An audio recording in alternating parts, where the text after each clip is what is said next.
Hey gang, how's it going? Welcome back to my studio. This is Paint with Lovejoy. Thanks so much for joining me today. If you're new to the channel, subscribe. If you're here for a second or third or fourth time, thank you so much for coming back and enjoying the process of painting. In today's painting, it is a howling wolf, and it was a request by one of the subscribers on the channel. And this is a really simple composition, but again, it's going to kind of get you comfortable with your blending, your wet on wet blending, and just kind of comfortable with your brushes and your paint. All right, so one of the things that you're going to see in the description box below is a link to a supply kit. And that supply kit is everything that you need for this particular painting. So check out the supplies, acquire what you need, and then move on to the next step. Another thing you're going to see in the description box below is a link to a traceable. And a traceable is a way for you to get that initial image, that initial composition on your canvas before you even start painting. And it's an excellent tool for my first time painters to take out some of that stress before you even start the painting. So check out the link for your traceable. There's also a video on how to transfer your traceable to your canvas. So check both of those out.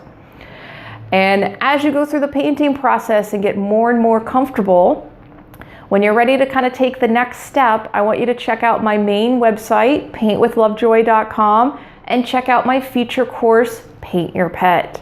And when you paint something that you care about, it takes your skills and your understanding to a whole new level, and you're also more willing to put a little bit more energy into it. So something that I stress to all of my first time and beginner painters as you go through this process: be kind to yourself, be nice to yourself. You're doing a great job of stepping outside your comfort zone and painting and trying something new. So again, be nice to yourself. You're going to do a lot better than you think you're capable of. So enough talking, let's go ahead and get started painting.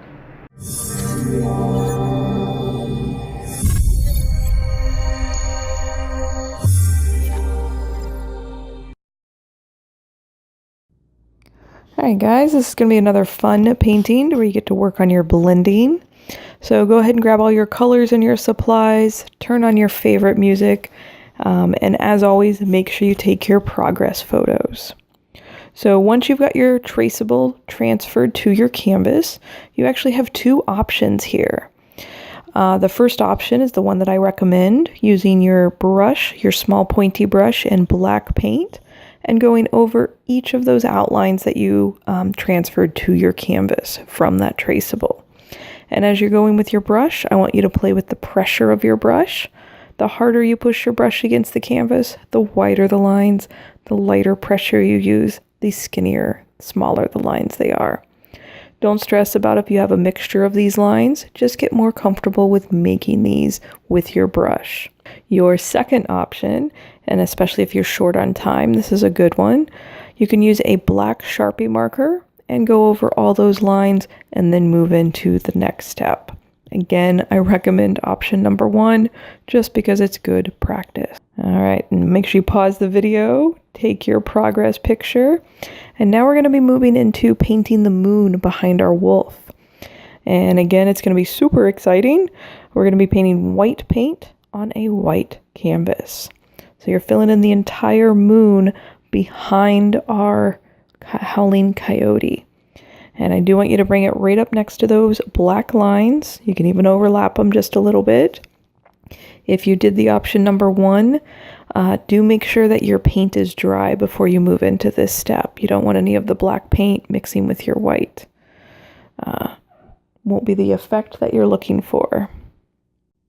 All right, and again, if you're first time painter, you may be using your paint kind of sparingly. You may be using student grade paint, which is a bit more on the transparent side. It is okay to kind of glob this on a little bit thicker. The thicker that you paint, the more you can actually blend some of your colors in here. And we will be adding a light yellow and playing with the shades and the shapes of our moon. If you're holding your breath right now, take a deep breath. You're doing a great job. Just the fact that you actually are sitting down and painting and going through the process makes you successful. And make sure you get those little spaces in between his legs and the cliff that he's standing on, that our wolf is standing on. And again, if you overlap the space, don't freak out. You will be filling in the wolf with black paint. All right, so here we're actually taking a little bit of yellow, mixing it with the white, and just kind of slapping it on top of the background. You can see where I just kind of put them in a few random spots. And then using that same brush, I want you to move your brush back and forth on top of the yellow and the white paint as your base. And I want you to notice how it's blending, how that yellow is diffusing into the white, and just kind of play with that. Your brain's taking in a lot of information right now. If you need to add more yellow or if you need to add more white, feel free to adjust this. You can work with this and do blending as long as your background, your paint is wet, which is why we call it a wet on wet blending method. If you feel like finger painting to do this, to do some of your blending, go right ahead. A lot of times my students are inclined to do that just because they're compelled, so give it a try. Again, make sure you take a deep breath. You're doing good. Now grab some of that straight yellow, putting that on a little bit more sparingly just because it has a bit more concentrated pigment, and then wiped off your brush after you throw the yellow on there, and then go back and do that same type of blending. Use kind of light pressure, and you're blending that new color on top of the color that was underneath that you placed it on top of. And if you go with a bit of a darker shade on the edges of the moon, it draws a bit more attention to the wolf in the center. Pause the video and take your progress photo. We're actually going to move into painting the background, the sky, and we're actually just using that blue, just the direct blue by itself. So you can change your color to anything that you want. If you want a purple midnight sky, if you want a pink, if you want a yellow, if you want green, feel free to do anything. And here you can see I'm just using that direct blue, that straight blue, and applying it kind of thick and coming up right up to the edge of the moon. And doing the blue and the yellow here just as a nice kind of calming color combo. Again, apply your paint kind of thick and play with the pressure of your brush. Lighter pressure with the thick paint will give you a bit more of a smoother texture. The more you kind of push your brush against the canvas with this thicker paint, the more your brush strokes show up. Either option is completely acceptable, and just kind of find what works for you. And again, if you're painting a stretched canvas, make sure you paint the edges of your canvas. It does look nice having that color wrap around the edge. All right, and if you want to do any wet on wet blending to your sky, if you want to add some white, if you want to add purple, if you want to add a little bit of black and kind of change the shade, go ahead and do whatever you want to your background, but do it while it is wet. That will just make your blending easier. All right, here I'm actually adding a bit of purple to the edges to go in a little bit darker. Completely your call if you add this, or if you add another color, or if you add some white. But like I said, just kind of make it your own and move your brush on top of the new color that you introduced to the wet paint.